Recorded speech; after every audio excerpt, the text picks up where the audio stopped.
God doesn't change, but he does have a calendar. And it's a rather big calendar.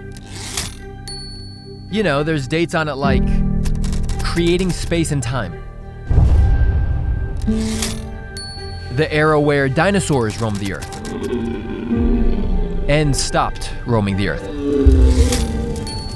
and of course, the ones made in his own image, God's prized possession, mankind, to the fall of mankind, thanks to Adam and Eve in the Garden of, well, you know how the story goes, to our present time, mankind's redemption, hence the prophets like Moses given the law,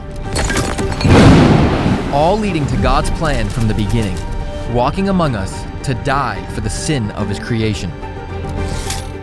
But what many people don't realize is that God's calendar didn't stop. In fact, there are so many important redemptive dates on his calendar that many of which occur without us even noticing. But this is a story about a man who did notice a date on God's calendar and what he decided to do about it.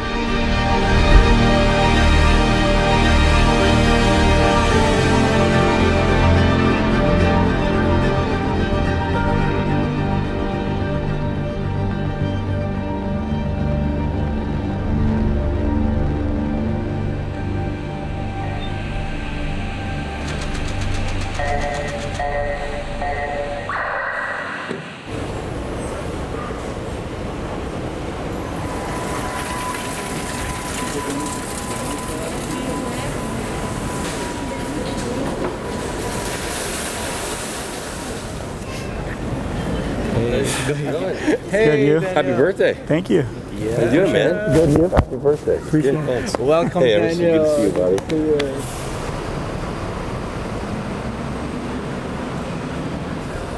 And that at 8 p.m., there's going to be another gathering, just a vision of the sand. But he said that's totally voluntary for you. That's not something that you have to go to. And then he said that they would break into a time of prayer. So that's at 8 o'clock on Friday, and then Saturday we hit the ground running. Your first stadium, you're at Alliance at 10:15, and then just... Which is here in Sao Paulo. Right, yep. Welcome to Sao Paulo.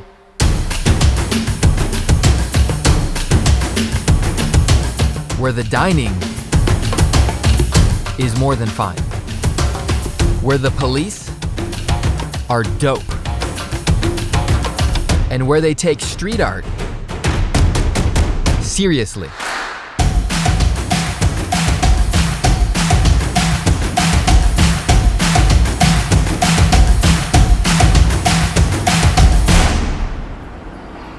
We're starting this series off in Sao Paulo, Brazil, because something special is happening here tomorrow.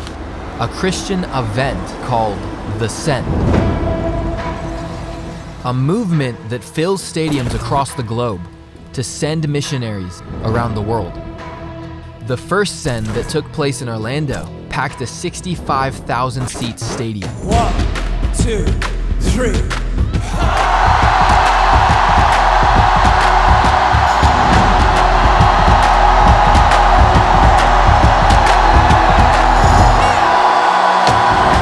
When you hit 10 at night at the end of a 12-hour event and no one wants to leave, something went right.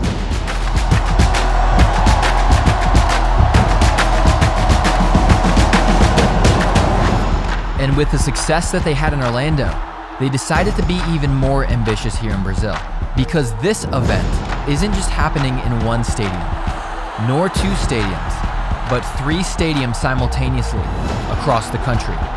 The first 2 being here in Sao Paulo, and the third, which we'll be flying 500 miles to get to, is in the capital of the country, Brasilia. And as amazing as all of that is, that's not the main reason I came here. I actually came here to conduct an interview as soon as this event concludes with this man, Daniel Colenda. Hallelujah! Who's a key speaker at all 3 stadiums of the Send. Brazil shall be saved! But before we go any further, let me introduce myself. Spring break. You have a good topic. Thank you for having me out. My name is Chris Worthington. part of the documentary. And I've been making movies pretty much my entire life.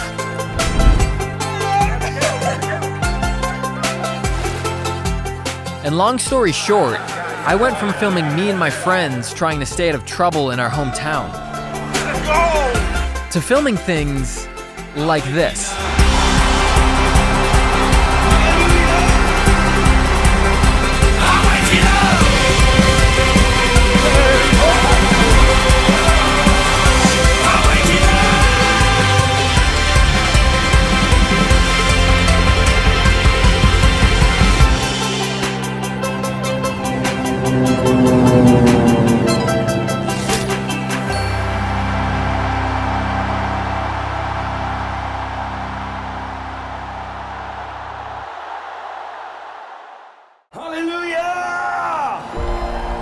The narrative that we hear all around us is that Christianity is dying, especially in Generation Z. We have a young filmmaker, 24 years old, who heard about these incredible crowds gathering around the world. His question was, is this AI? Like, what's really happening? He literally got on a plane, flew across the world to see what God was doing. The first time I watched this, it was like I was introduced to a world I never knew existed. So many people are asking, what's happening with Christianity? What's happening with God? How does the world just seem so hopeless? Well, when I saw Multiplied for the first time, I saw what God has been doing. I mean, the film is done so well. It's so funny, it's entertaining, it's energetic. I felt like I went on a journey with Chris. After the passing of Billy Graham in 2018, and then the passing of Reinhard Bonnke in late 2019, I was left with a question.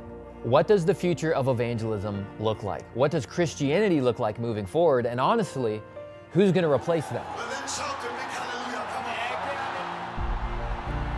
And what I discovered is it's not about replacing Reinhard Bonnke. It's not about replacing Billy Graham. It's no longer about a select few famous evangelists, but about an entire generation of thousands, tens of thousands, hundreds of thousands, preaching the gospel all over the world. The Great Commission is not a suggestion. Jesus said, go into all the world and preach the gospel, which means we are all called to multiply. We are all called to plunder hell and populate heaven. Mark 16:15 says, go into all the world and preach the gospel to all creation. That's what we're called to do, and that's the heart behind Multiplied.